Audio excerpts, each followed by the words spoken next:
The Shia view of the Quran has some differences from the Sunni view, but the text of the Quran is exactly identical. While there is a belief that the Shia disputed the canonical validity of the Uthmanic codex, there are studies that show the Shia Imams always rejected the idea of alteration of Quran's text. Since the 10th century, only a total of 7 Shia scholars believed in omissions in the Uthmanic codex. History.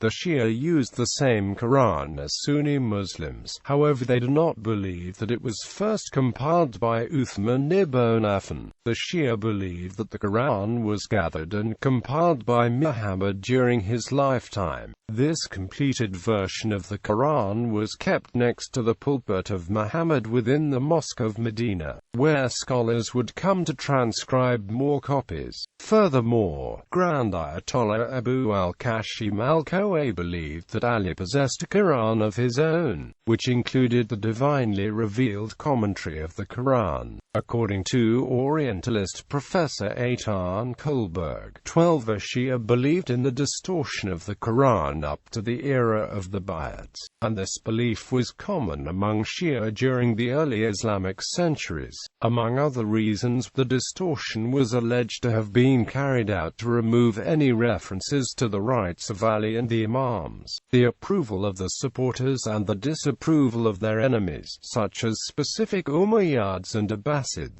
According to William Street, Clare Tisdall, if such content had existed in the Quran, then, of course, the Sunnite Caliphs had very great reason to endeavor to suppress any such passages. Since at least the 10th century, Sunnis have incessantly attacked Shia for their perceived espousal of Quranic distortion and regard it as one of the most blatant examples of Shia heresy. When 11th century Muslim scholar Ibn Hazm argued the Muslim claim that the Gospels had been corrupted, one Christian counter-argument was that the Rawafid maintain that the companions of your prophet altered the Quran by way of omissions and additions. This accusation of tabdil, a result of Shiite distrust towards the companions, was scathingly refuted by Ibn Hazm. Shia scholars who supported Quranic distortion.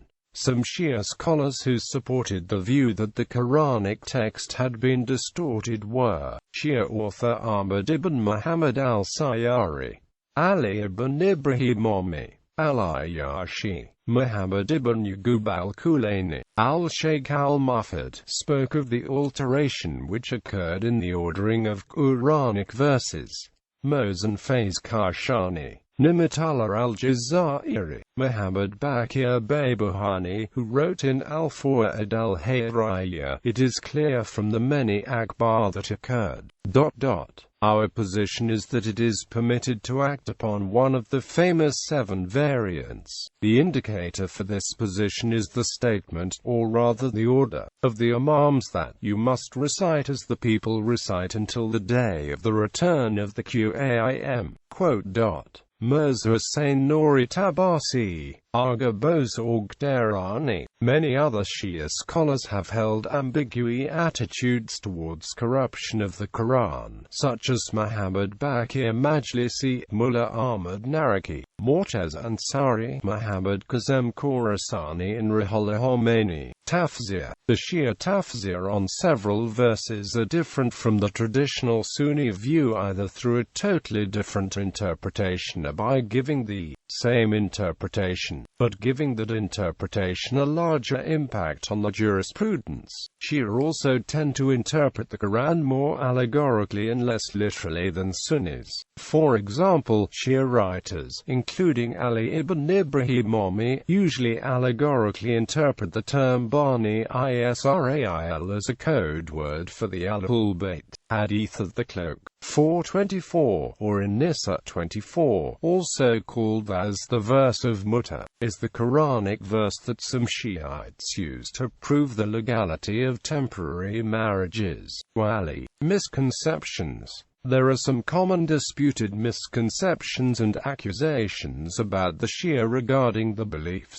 While Sunnis and the Shia accept the same text of the Qur'an, some, such as Muhibbuddin al-Khatib, claim the Shia dispute the current version, including that they add 2 additional suratain, an-Nurayn and al-Wilaya. This accusation of Tahrif, tampering, is antithetical to scholars and is considered polemical. The above suratain are considered forgeries and do not appear in published Qur'ans. Shia Muslims consider the accusation that they are using a different Qur'an as one of the misconceptions about the Shia. The Shia recite the Qur'an according to the qira'at of Hafs on authority of Hazm, which is the prevalent qira'at in the Islamic world. The issue of Tahrif has been a matter of disagreement between many classical Shia scholars. It has been mentioned that the likes of Muhammad Baqir Majlisi, Muhammad ibn Yaqub al-Kulaini, Ni'matullah al-Jazairi and al-Ayyashi among others were of the view that the present Qur'an is not the same as was revealed to Muhammad ibn Abdullah, and omission, corruption has taken place. Overall, it is claimed that the Shia have more than 1,000 hadiths ascribed to the Shia Imams which indicate the distortion of the Qur'an. According to Muhammad Baqir Majlisi, the difference of opinion among the scholars and jurists was as follows: no one from the people claimed, meaning those other than the Imams, what is meant by the entire Qur'an is all its words and letters, and what is meant by as it was revealed is its arrangement, declensions, var-like and vowel-less diacritics, and the length of verses and chapters. This is a refutation of the faction that claims that the Qur'an is what is in the known copies and is read by the reciters of the 7 variant readings and the likes. Our associates differed concerning that. Al-Saduq ibn Babawayh and a group opined that the Qur'an did not alter from how it was revealed and nothing was deleted from it, while al-Kulaini and al-Shaykh al-Mufid, may Allah sanctify both of the souls,